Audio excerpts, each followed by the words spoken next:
எழுத்திலே ஒவ்வொரு வீரியம் இருக்கிறது.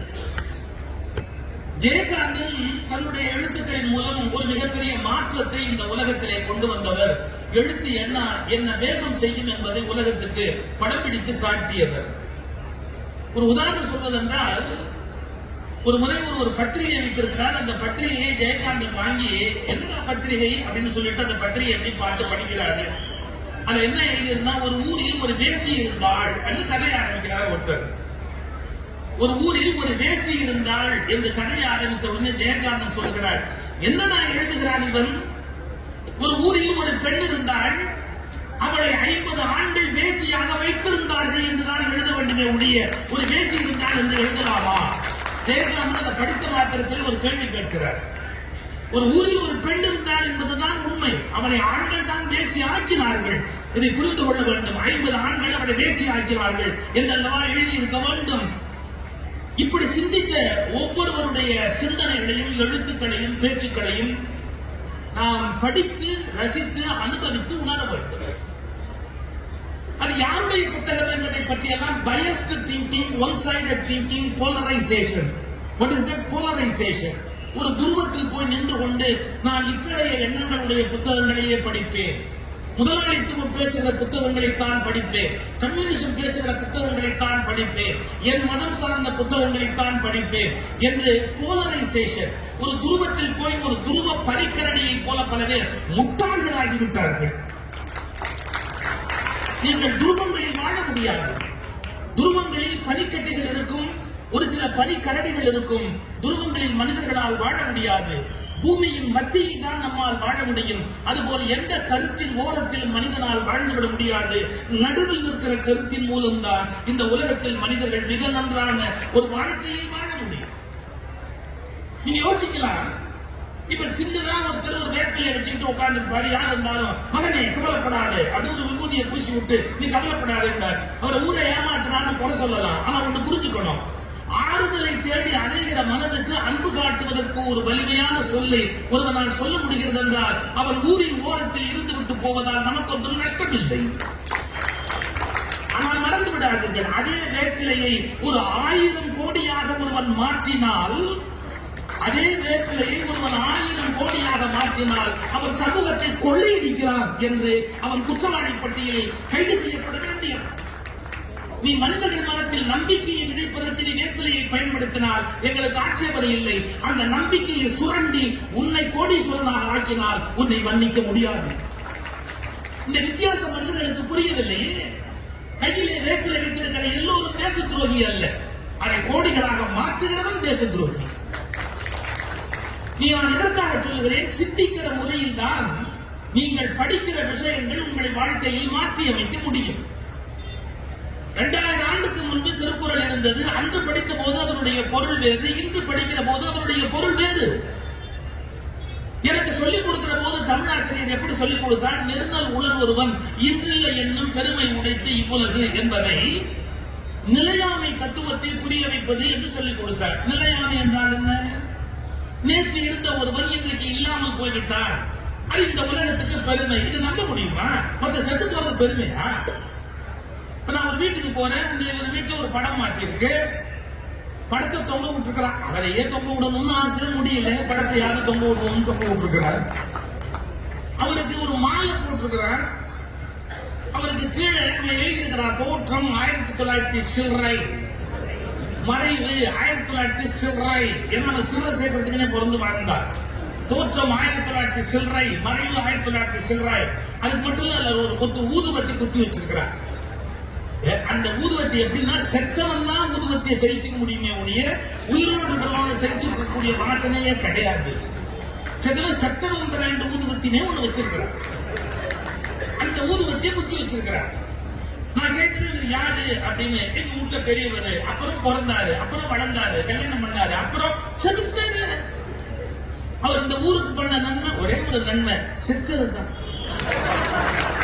இந்த ஊருக்கு போனார் பாருங்க, அதுதான் உலகத்துக்கு பண்ண பெரிய நன்மைன்னு. இப்ப நீங்க சிரிச்சீங்களே, அந்த திருக்குறளுக்கு அப்படி அர்த்தம் பண்ணா அதே தான் அர்த்தம். நெருங்கல் உடன் ஒருவன் இன்று இல்லை என்னும், நேற்றைக்கு இருந்தவன் இன்றைக்கு இல்லை என்னும், பெருமை உடைத்து இவ்வுலகு. அந்த அது என்ன சார் பெருமை இருக்கு? நேற்றுக்கு இருந்தவர்கள் செத்துக்கிட்டான்னு சொல்றதுல என்ன பெருமை இருக்கு? வாணிஜராக வாழ்ந்த போது அவருக்கு வாழ்க்கை பெருமையா? அவர் மரணம் அடைந்தார் என்பது பெருமையா? அப்ப திருவள்ளுவர் அப்படி எழுதுவார, நெருங்கல் உடன் ஒருவன் இன்றில்லை என்னும் பெருமை உடைத்து இவ்வுலகுன்னா அதை எப்படி அர்த்தம் பண்ணணும்? நம்புகிறீர்களா? இல்லை. சில கருத்துக்கள் அவருக்குள் போயிருந்தால் அவர் வேறு மனிதனாக மாறிவிடுவார் என்று பெருமை உடையது இவ்வுலகு. நீங்க சரியா புரிஞ்சுக்கிறது சொன்னா, துளசிதாசர் காமம் உடையவரா இருந்தாரு. தன்னுடைய காமத்தை தீர்த்துக்கிறதுக்காக மனைவி வீட்டுக்கு போறேன்னு அவங்க வீட்டு மரத்துல தொங்கின மலைப்பாம்பை குடிச்சு வீட்டுக்குள்ள குதிச்சு மனைவி முன்னாடி போய் நின்று, நான் உன் மேல அவ்வளவு கொள்ள ஆசை வச்சிருக்கிறேன் அப்படின்னு பேசினாரு. இதை எதிர்பார்த்துதான் எல்லா பெண்களுமே உலகத்துல வாழ்றாங்க. இது மாதிரி ஒரு டயலாக் ஆம்பளை டெய்லி விடணும், நான் உன் மேல உயிரையே வச்சிருக்கிறேன். அப்பதான் அவங்க அதை எடுக்க முடியும். எது? அந்த உயிரை உன் மேல உயிரையே வச்சிருக்கிறேன் அப்படின்னு சொல்லணும்னு எதிர்பார்க்கிறாங்க. நல்ல கவனிங்க, அவ்வளவு மோகத்துல வந்து நிக்கிறார் துளசிதாசர். அந்த அம்மா ஒரு கேள்வி கேட்டா, உனக்கு அறிவு இருக்கு? நாளைக்கு இறந்து போனா எலும்பும் கூடுமா கொண்டு போய் அடுப்புல வைக்க போற இந்த உடம்பை பத்தி உனக்கு அவ்வளவு காரணம் இருக்கு, அதை விட நீ நிரந்தரத்தை பத்தி சிந்திக்க மாட்டியா அப்படின்னு ஒரு கேள்வி கேட்டா பாருங்க. பெர்மனன்சிங்கிறத பத்தி யோசிக்க மாட்டியா அப்படிங்கிற ஒரு கேள்வி கேட்டா பாருங்க. படின்னு துளசிதாசர் மாறினாரு, அவருக்கு ஞானம் பிறந்தது, வெளியே வந்தாரு. நெருங்கல் உடன் ஒருவன் இன்று இல்லை என்னும் பெருமை உடைத்து இவ்வுலகு. அப்படி அர்த்தம். நீங்க யாரையுமே நேற்றுக்கு பார்த்த மாதிரி இன்னைக்கு அவர் இருப்பாரு ஜட்ஜ் பண்ணாதீங்க. ஓஷோ கிட்ட ஒருத்த கேக்குறான், நீ ஒரு 3 வருஷத்துக்கு முன்னாடி பேசும்போது அப்படி சொன்ன, இப்ப நீ வேற மாதிரி சொல்ற. ஆமா. Are you not contradicting yourself? ஒன்னு நீயே மாத்தி பேசுறியே. Are you not contradicting yourself? அப்படின்னு கேட்டா, of course I am contradicting myself. What is wrong in it? ஓஷர் கேட்கிறார், அது என்ன தப்பு இருக்குது அப்படின்னு கேட்கிறாரு. அவர் சொன்னா, நீ சொன்ன கருத்தை நீயே மறுத்தேன்னா என்ன மரியாதை இருக்குது? சரி, நீ சொன்ன கருத்தை நீயே இப்ப ஏன் மாத்தி பேசுற? Why are you talking like that? கேட்டார். அவர் சொன்ன பதில் ஆச்சரியமான பதில். I am changing my ideas because I am alive அப்படின்னு. நான் உயிரோடு இருக்கிறேன். அடுத்த வார்த்தை சொன்னது செருப்பால் அடிச்ச மாதிரி ஒரு வார்த்தை சொன்னார். செத்தவர்கள் தான் தங்கள் கருத்தை மாற்றிக்கொள்ள முடியாது, உயிரோடு இருப்பவர்களால் தங்கள் கருத்தை மாற்றிக்கொள்ள முடியும். இன்னைக்கு சொல்ற சில பேர் கருத்தை மாற்றிக்க முடியலன்னு சொன்னா அவன் செத்தவனுக்கு சமம். உயிரோடு இருப்பவன் தன் கருத்துக்களில் வளர்ந்து கொண்டே போக வேண்டும். அதுதான் நெருங்கல் உடன் ஒருவன் இன்று இல்லை என்னும் பெருமை உடைத்து இவ்வுலகு. ஒரே நதியில் 2 முறை கால் நினைக்க முடியாது என்று ஒரு பொன்மொழி உண்டு. நீங்க ஒரே நதியில போய் கால் வைக்க முடியுமா? முடியாது. ஏன்னா நதி ஓடிக்கொண்டே இருக்கிறது. நீங்க கால் வச்ச போது இருந்த தண்ணி இப்ப இல்லை, அது போய் வேற தண்ணி வந்துருச்சு. அது அதே நதியா? எப்படி ஒரே நதியில் ஒருவன் கால் வைக்க முடியாதோ அப்படி ஒரே கருத்தோடு ஒருவன் தன் உயிருள்ளவரை வாழ முடியாது. முட்டாள்கள் வேண்டுமானால் கருத்தில் மாற்றம் இல்லாமல் வாழ முடியும். நேற்றைய நம்முடைய கருத்து தவறு என்று கண்டுபிடிக்கிற போதுதான் உண்மையான வளர்ச்சி என்பது ஒருவனுக்கு நிகழ்கிறது. நான் நேற்றுக்கு பேசுறது நான் இன்னைக்கு மாற்றி பேசுறதா அப்படின்னு கேட்டா, மாற்றி பேசுறாங்க பொருள் இல்ல. நேற்றுக்கு நான் முட்டாளா இருந்தேங்கிறத ஒத்துக்கிறேன். அறிதோறும் அறியாமை கண்டற்றார் திருவள்ளுவர். நான் முட்டாளா இருந்திருக்கிற ஒரு காலகட்டத்தில் முட்டாள் இருந்து அறிவாளி ஆகிறேன், அறிவாளி இருந்து ஞானி ஆகிறேன், ஞானியில இருந்து தெய்வம் ஆகிறேன். அது ஒரு பயணம், வாழ்க்கை ஒரு பயணம். அது தேங்கிய குட்டை அல்ல. அதுக்கு என்ன வழி இருக்கிறது அப்படின்னா, கற்பதும் கற்ற வழி நிற்பதும் என்று திருவள்ளுவர் கற்றுக் கொடுத்தார். கற்க கசடுக, கற்பவை கற்க நிற்க அதற்கு தக. படிச்சத உள்ள வாங்கு, அப்புறமா அது வழியா நின்று பாரு அப்படிங்க. மன்னிச்சுக்குங்க, திருப்பூர்ல இப்ப நிறைய பேர் புத்தகம் வாங்குனீங்கன்னு பாராட்டினாங்க, சொன்னாங்க. எனக்கு மகிழ்ச்சியா இருக்கு. படிக்கிற பொறுமை நமக்கு ரொம்ப குறைச்சல். ஒரு சின்ன எக்ஸாம்பிள் சொல்றேன். ஒரு தடவை நான் முதல் தடவையா 30 வருஷத்துக்கு முன்னாடி அமெரிக்கன் எம்பசில விசா வாங்குறதுக்காக போறேன். அமெரிக்கன் எம்பசில விசா வாங்குறதுக்கு போகும்போது என்னுடைய பயோடேட்டா ஃபுல்லா கம்ப்ளீட்டா பிரிண்ட் பண்ணி பல இடங்கள்ல நான் பேசினது அதெல்லாம் அடையாளம் போட்டு as a speaker I am going to America அப்படிங்கிறதுக்கு எஸ்டாப்ளிஷ் பண்றதுக்கான ஒரு ப்ரூஃப். அந்த ப்ரூஃப் ஒரு ப்ரோஷர் மாதிரி போட்டு அந்த இன்டர்வியூ பண்ற ஆபீசர், அந்த விசா கொடுக்குற ஆபீசருக்கு நான் கொடுக்குறேன். சார், நீங்க நம்புனா நம்புங்க, பொறுமையா முதல் வரியிலிருந்து கடைசி வரி வரைக்கும் அது 5 பக்கம் இருக்கு. 5 பக்கத்தை முழுசா தான் நிதானமா படிச்சான். அவன் தான் ஆபீசர். முதல் பக்கத்தை பார்த்துட்டு அப்படியே 6வது பக்கத்தை பார்த்துட்டு அப்படியே 5வது பக்கத்தை பார்த்தா என்ன ஆகுங்கிறது தெரியாது. முதல் வரியிலிருந்து 5வது பக்கம் வரைக்கும் எல்லாத்தையும் முழுக்க பார்த்துட்டு இப்படி என்ன பார்த்து ஒரு கேள்வி கேட்டான். ஆர் யூ சோ ஃபேமஸ் அப்படின்னா அடுத்த செகண்ட் உள்ள அந்த எம்பசில தமிழ்ல ஒருத்தர் வேலை பார்க்கிறாரு. அவரை அப்படி கூப்பிட்டு he's very famous in Tamil Nadu அப்படின்னு. எஸ் சார், அவர் கண் டிவியில் வருவாரு, இந்த நாள் இனி நல்லா பேசுவாரு, இஸ் வெரி ஃபேமஸ் தான். என்ன ஒரு கேள்வி கேட்கிறேன், ஏன் நீ அமெரிக்கா போறேன்னு இம்சையே பண்ணல, போய் உட்காந்து சாப்பிடுவாரு. சார் ஒரு பேப்பர் கொடுத்தா அதை முழுசா படிக்கிறது இல்லை. நான் மன்னிச்சுக்கங்க, கல்யாண பத்திரிகை கொண்டு ஒருத்தர் வீட்டுல கொடுங்க, கொடுத்த உடனே கேட்பாங்க யார் கல்யாணம், என்னைக்கு கல்யாணம், 7ஆம் தேதியா, முகூர்த்தம் எத்தனை மணிக்கு, நாயே இதெல்லாம் கேட்காத அச்சடிச்சு கொண்டு கையில கொடுத்தாங்க. பத்திரிகை கொண்டு கையில கொடுத்துருக்காங்க, எது கொடுத்துருக்கான், படின்னு தான் கொடுத்துருக்கான். நீ மெதுவா எல்லாத்தையும் படிக்க வேண்டியது தானே. எல்லாத்தையும் அவனையே திருப்பி நீ கேட்டுக்கிட்டு இருக்கிறன்னா என்ன அர்த்தம்? மன்னிச்சுக்கங்க, ஒரு அடி இருக்கிற காகிதத்தை படிக்கவே பொறுமை இல்லாத சமூகத்துல லட்சக்கணக்கான புத்தகத்தை எழுதிய எழுத்தாளர்களை கோயில் கட்டி கும்பிட வேண்டும். இப்போ சொல்லட்டுமா, படிக்கலன்னா என்ன நடக்கும்? ஒரு கேஸ் இன்சிடென்ட் சொல்லட்டுமா? ஒரு கேஸ் நடக்குது கோர்ட்ல. Accused number 1, accused number 2. அந்த கேஸ் முடிஞ்சவொடனே ஜட்ஜ்மெண்ட் எழுதிட்டார் ஜட்ஜ். லாஜிக்கலா எல்லா ரீசனையும் எழுதிட்டு, so I release accused number 1 from this case, is acquitted அப்படின்னு போட்டு எழுதியிருக்கிறாரு. லாஸ்ட் பேரா, அந்த லாஸ்ட் பேராவை ஜெயிலுக்கு அனுப்பிச்ச போது பாருங்க, so I release accused number 1 அப்படிங்கறத படிச்சுட்டு ஜெயிலர் அக்யூஸ் நம்பர் 1 ரிலீஸ் பண்ணிட்டாரு. அதுக்கப்புறம் ஒரு பேராகிராஃப் எழுதி இருக்கிறாரு, அதை அவர் படிக்கல. அக்யூஸ் நம்பர் 2 உள்ள இருக்கிறாரு. அக்யூஸ் நம்பர் 2 உள்ள இருக்கிறாருன்னு தெரிஞ்சு பல பேர் வருத்தப்பட்டு அவரை போய் பார்க்க போன மாதிரி 3-4 மாசம் கழிச்சு வேற ஒருத்தர் அவரை பார்க்க போற போது, ஏன்னா ஒன்னு எப்படி உள்ள வச்சாரு, எப்படி அந்த ஜட்ஜ்மெண்ட் ஆர்டர் வாங்கி பார்த்தா நீங்க நம்ப கூட மாட்டீங்க. அந்த பேராவோட எண்ணில் என்ன எழுதிக்கிறாரு ஜட்ஜ்னு கேட்டா, அக்யூஸ் நம்பர் 1க்கு நான் கொடுத்த எல்லா ஆர்குமெண்ட்டும் அக்யூஸ் நம்பர் 2க்கும் பொருந்தும். என்ன அர்த்தம்? நான் அக்யூஸ் நம்பர் 1க்கு நான் சொன்ன எல்லாமே அக்யூஸ் நம்பர் 2க்கும் பொருந்தும். So he is also released. 8 மாச காலம் ஜெயில இருந்தார். எதனால? ஒரு பேராகிராஃப் ஒரு ஆபீசர் படிக்காம விட்டதால 8 மாச காலம் ஜெயில இருந்தாரு. 8 லட்சம் ரூபாய் காம்பன்சேஷன் கொடுத்தாங்க. 8 லட்சம் ரூபாய் ஒரு பேராவை படிக்காம போயிட்டதால 8 லட்சம் ரூபாய் காம்பன்சேஷன் கேட்டு வாங்கி 8 மாசம் எக்ஸ்ட்ரா ஜெயில இருந்திருக்காரு. அவரு வைக்கலாமா?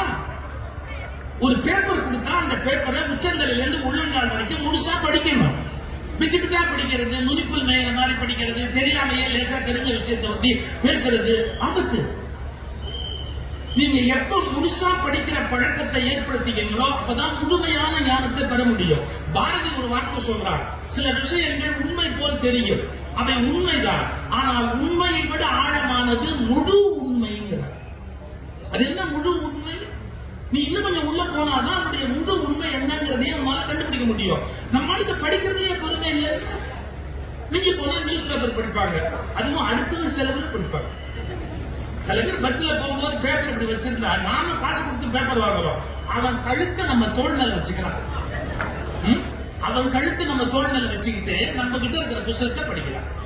இதுல சில பேருக்கு கங்கை ஒரு புறம் காவிரி ஒரு புறம் வேற, இதையும் சேர்த்து கங்கை காவிரி இணைப்பு திட்டத்தை நம்ம கிட்ட நிறைவேற்கிறார்.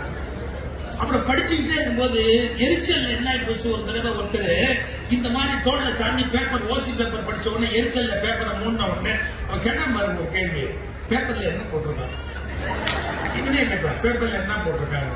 இவன் எரிச்சல்ல சொன்னா ஓசி பேப்பர் படிச்சா 1 மாசம் ஜெயிலுன்னு போட்டிருக்காங்க. அதுக்கு அவன் சொன்னா பாருங்க ஒரு பதில், எந்த மாசத்துல இருந்து இது அமலுக்கு வருதுமா? அது வரைக்கும் படிக்கலாம் ஐடியா படிக்கணும் சார், ஆழமா படிக்கணும். அகலமா படிச்சா மட்டும் போராது, ஆழமா படிக்கணும். என்னென்ன மாதிரியான புத்தகங்கள் இருக்கோ அதை படிக்கணும். அது மட்டும் இல்ல, படிச்சு புரிஞ்சு படிப்பு கல்வியா மாறணும், கல்வி அறிவா மாறணும். அந்த அறிவு வாலறிவா மாறணும். வாலறிவுன்னு ஒரு வார்த்தை பயன்படுத்துறாரு திருவள்ளுவர். அது ஞானம்ங்கிற வட சொல்லுக்கான நல்ல மொழிபெயர்ப்பு வாலறிவு அப்படிங்கிறது. புரியுதா? நாலேஜ் அப்படிங்கிறதுக்கான மொழிபெயர்ப்பு அறிவு.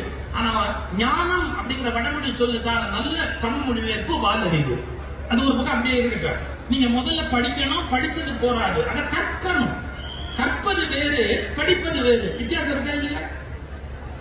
ரயில்ல நான் போறேன், எது சீட்ல ஒருத்தர் உட்கார்ந்து இருக்கிறாரு, நான் ஏதோ ஒரு வார பத்திரிகை, ஒரு மாச பத்திரிகை, இதெல்லாம் பொழுது போடுமே அப்படிங்கிறதுக்காக அப்படி வச்சு நான் வச்சு படம் பார்த்துட்டு உட்கார்ந்து இருக்கிறேன். அவர் கேட்கிறாரு, அந்த பத்திரிகை கொஞ்சம் கொடுங்க, பார்த்துட்டு தரேன்.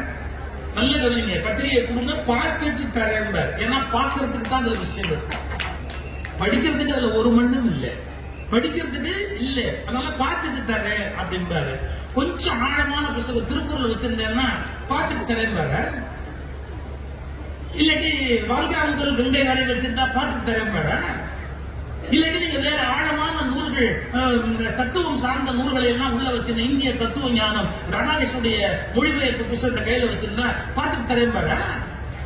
படிச்சுட்டு தரேன் பாரு. வித்தியாசம் பாருங்க. பார்த்துட்டு தரேன், படிச்சுட்டு தரேன். படிச்சா போறாது, இதை வாங்கி வீட்டுல போய் கற்று. படித்தலை விட இன்னும் ஆழமான ஸ்டேஜ் ஒண்ணு இருக்காது, கற்றல். கற்றலுக்கு படித்தலுக்கு என்னங்க வித்தியாசம்? நீங்க சாப்பிடுறீங்க இல்ல, சாப்பிட்ட எல்லாமே உணவு உங்களுக்குள்ள போறது இல்ல. எது ஜீரணமாச்சோ அதுதான் உள்ள போகுது. நீங்க சாப்பிடுற மாதிரி படித்த, ஜீரணமாகிற மாதிரி கற்றல். ஒரு ஸ்டேஜ் வித்தியாசம் இருக்கு. அதுல இதெல்லாம் கரெக்ட், இதெல்லாம் தப்பு அப்படின்னு பிரிச்சு மேயறதுன்னு பேரு. அதை பிரிச்சு எடுத்துடணும். நம்ம ஒரு புத்தகத்தை படிச்சுட்டதாலே அது கரெக்டா இருக்கணும் ஒன்னும் அவசியம் இல்லை. நான் மனம் திறந்து சொல்றேன், சின்ன வயசுல இருந்து வீட்டுல வளர்க்கிற போதே மதம் சார்ந்த நூல்களை சொல்லி கொடுக்கறவங்க உலகத்திலேயே அது மட்டும்தான் கரெக்ட், மற்றதெல்லாம் தப்புன்னு சொல்லி கொடுக்குறாங்க. இப்படி சொல்லி கொடுக்கறது தப்பு.